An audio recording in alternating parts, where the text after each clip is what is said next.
Di tengah hiruk-pikuk zaman, saat orang berlomba mencari kemewahan, ketenaran, dan panggung kekuasaan, ada satu pusaka yang justru lahir dari sebuah ketenangan dan sebuah keheningan.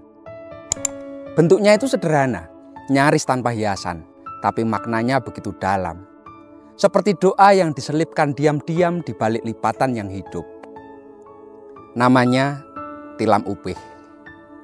Ia bukan keris untuk menaklukkan, tapi untuk menenangkan. Dan pamor di bilahnya itu Tejo Kinurung, bukan sekedar garis logam, tapi cermin dari cahaya nurani yang dijaga agar tidak pernah padam. Kita akan menyusuri makna-makna itu, tapi lebih daripada itu, kita akan diajak kembali menelusuri akar pusaka ini ke tanah yang nyaris terlupakan, yakni Gumenggeng. Sebuah nama tua sebelum Tuban menjadi Tuban. Sebuah kisah yang mungkin nyaris hilang, tapi masih hidup dalam nafas pusaka dan ingatan orang-orang tua. Karena kadang untuk memahami masa depan, kita harus kembali ke tempat semuanya itu bermula. Untuk itu, panjenengan jangan kemana-mana. Dari Karanganyar Tentram, kami kabarkan.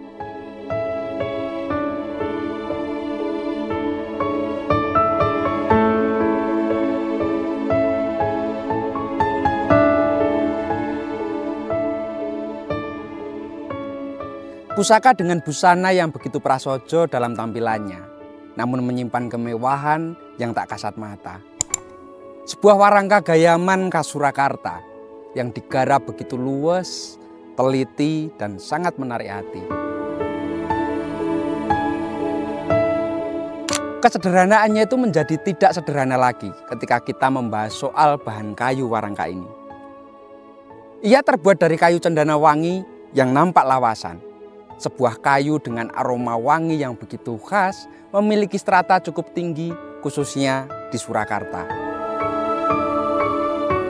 Ia dibalut dengan pendok belewah, bahannya itu mamas lawasan dengan motif ukiran tatah yang begitu anggun.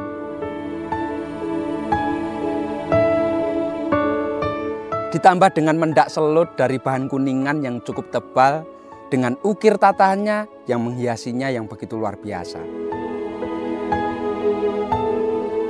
Secara keseluruhan busana pusaka ini nampak begitu adem, menenteramkan, ditambah aroma cendananya yang begitu khas memberi kesan yang tenang namun penuh dengan kemewahan.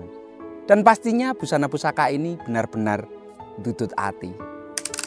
Sekarang mari kita buka untuk isinya.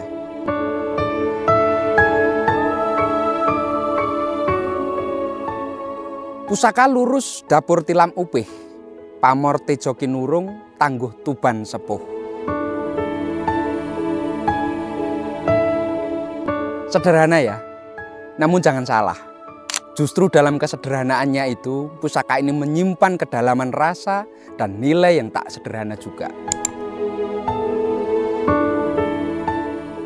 Mulai dari keutuhan bilah, pemilihan material, ketelitian garap, kemurnian pamor, pasikutannya hingga kesan yang ditinggalkan dari pusaka ini jauh dari kata biasa.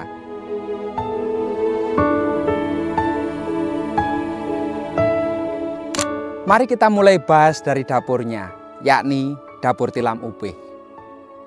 Ia adalah salah satu dapur keris lurus yang memang paling banyak dikenal. Bentuknya itu sederhana, terdapat gandiknya itu polos, hanya memakai tikel alis, dan juga disertai pejetan. Tanpa greneng atau hiasan yang rumit yang lainnya. Tapi justru karena itu, tilam upih itu mudah diterima, dipakai, dan diwariskan. Ia tidak dibuat untuk menunjukkan kekuasaan, tapi untuk menyampaikan sebuah harapan.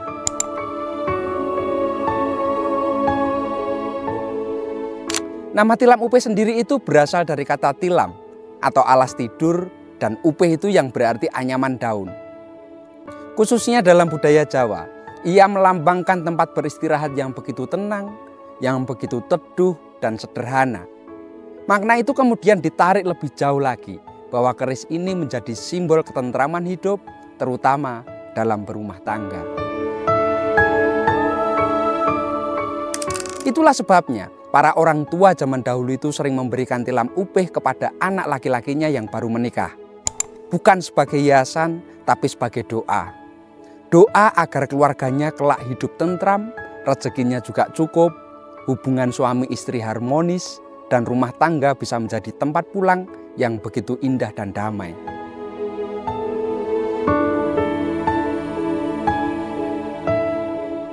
Secara sejarahnya, tilam upih itu sudah dikenal sejak abad keempat Masehi. Dulu dikisahkan bahwa Empu Bromogedali membabar dapur ini atas perintah Raja Budawake di tanah yang dikenal sebagai Medang Kamulan. Negeri itu kini dianggap setengah mitos, tapi jejak ceritanya itu muncul dalam banyak naskah tua dan legenda. Hal ini menunjukkan bahwa tilam upih bukan sekedar hasil tempa besi semata, tapi bagian dari perjalanan panjang dari nilai-nilai budaya Jawa. Di lingkungan Keraton Yogyakarta sendiri, bahwa tilam upih itu bukan dianggap remeh. Setidaknya ada 3 pusaka keraton yang memakai dapur ini, yaitu Kyai Kanjeng Pulanggeni, Kyai Kanjeng Sirap, dan Kyai Kanjeng Sri Sadono. Sederhana, iya memang sederhana, tapi tetap membawa wibawa dan makna yang begitu luhur serta bijaksana. Bahkan Sunan Kalijogo pernah menyarankan kalau ingin mulai memiliki keris, mulailah dengan dapur tilam upih. Karena memang tilam upih itu mengajarkan satu hal penting, yaitu hidup memang tidak harus mewah untuk menjadi bermakna. Cukup kalau bisa itu tentram, cukup kalau bisa itu jadi alas bagi orang lain, cukup kalau bisa itu juga menjaga nilai-nilai baik dalam keluarga. Makna dalam pusaka ini tidak hanya berhenti pada dapurnya. Coba panjenengan perhatikan pamor yang menghiasi bilahnya. Begitu indah dan sangat luar biasa. Pamor Tejo Kinurung. Ia adalah pamor yang tampak sederhana namun menyimpan tingkat kesulitan tinggi dalam pembuatannya. Ia merupakan perpaduan 2 pamor klasik, yakni Sodo Sakler yang tegak lurus di tengah bilahnya itu, dan wengkon yang membingkai seluruh tepi dari bilah keris ini. Gabungan ini menghasilkan garis tunggal dari pangkal hingga ujung bilah atau panetesnya. Terus dikelilingi bingkai yang rapat dan konsisten tanpa putus dan tanpa goyah. Dari sisi teknis, pamor ini termasuk dalam kategori pamor rekan, yang artinya itu dibuat dengan pola yang dirancang sejak awal dan membutuhkan ketelitian yang luar biasa tinggi. Empu selalu menjaga agar garis tengah tetap lurus sempurna, sambil memastikan bingkai di sekeliling bilah tetap terjaga secara presisi. Hal ini merupakan pekerjaan yang hanya sanggup dilakukan oleh empu yang benar-benar matang, tidak hanya di dalam dirinya, kaweruhnya, serta pengalamannya. Tapi sebagaimana keris yang bukan hanya benda semata, melainkan juga bahasa rasa dan bahasa jiwa. Dan ternyata pamor Tejo Kinurung itu tidak hanya bicara sisi motifnya saja, tapi ia juga membawa makna. Garis tegak lurus di tengah bilah itu adalah lambang dari pertumbuhan, karier, tangga pangkat, dan usaha untuk mencapai harapan dan cita-cita. Ia menggambarkan arah yang lurus dan teguh atau jalan hidup yang tidak berkelok karena godaan apapun. Makna yang cocok bagi siapa saja yang sedang berjuang, apalagi mereka yang mengemban tanggung jawab di ruang-ruang kepemimpinan. Sedangkan garis bingkai di sekeliling bilah adalah simbol perlindungan.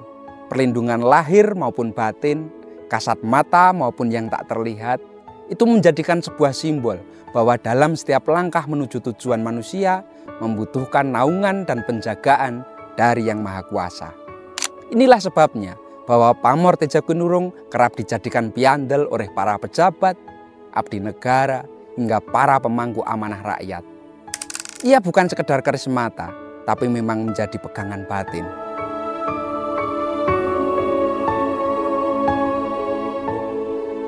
Dalam pandangan sebagian pecinta keris, garis-garis dalam Tejo Kinurung bahkan punya makna lebih jauh.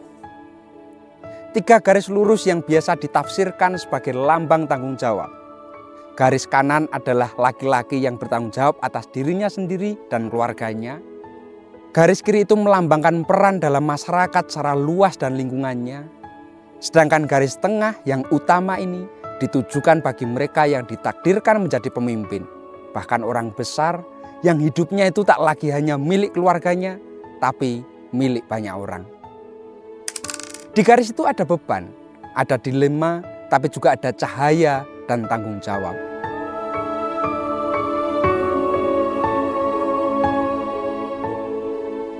Nama Tejo Kinurung sendiri itu mengandung makna yang luar biasa dalam. Tejo itu berarti cahaya dan Kinurung berarti dikurung atau dilindungi. Cahaya yang terkurung bukan berarti redup, justru malah sebaliknya. Itu adalah cahaya yang dijaga agar tidak pernah padam. Dalam diri manusia itu kita mengenalnya sebagai nurani, suara hati yang tahu jalan mana yang baik dan yang benar. Jika nurani itu dijaga dan dijadikan sebuah pegangan, maka hidup pun juga akan lebih terarah.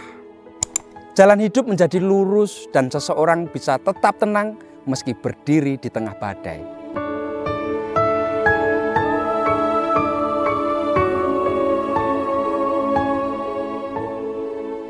Pusaka ini lahir dari bumi Kadipaten Tuban.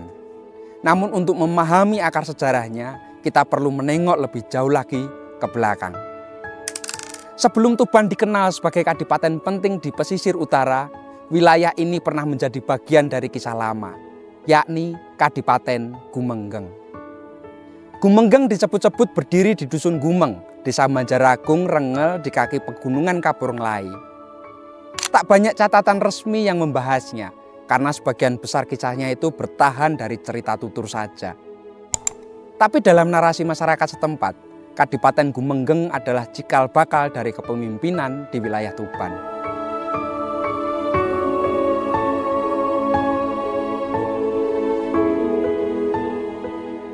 Cerita ini berawal dari Arya Metahun, putra dari Prabu Banjaransari dari Pajajaran, yang kelak menurunkan Raden Arya Randu Kuning. Dalam pengembaraannya, Arya Randu Kuning itu membuka daerah baru bernama Lumajang Tengah. Dari sini muncul tokoh Kiai Ageng Gede Labe, leluhur yang kemudian menurunkan Raden Arya Bangah. Raden Arya Bangah inilah yang membuka hutan di kaki Gunung Rengel dan mendirikan Kadipaten Gumenggeng. Sosoknya itu dikenal sakti dan berparas rupawan. Dalam kisah yang dituturkan turun-temurun, ketampanan Arya Bangah bahkan dipercaya nitis pada lelaki-lelaki yang dari Gumeng.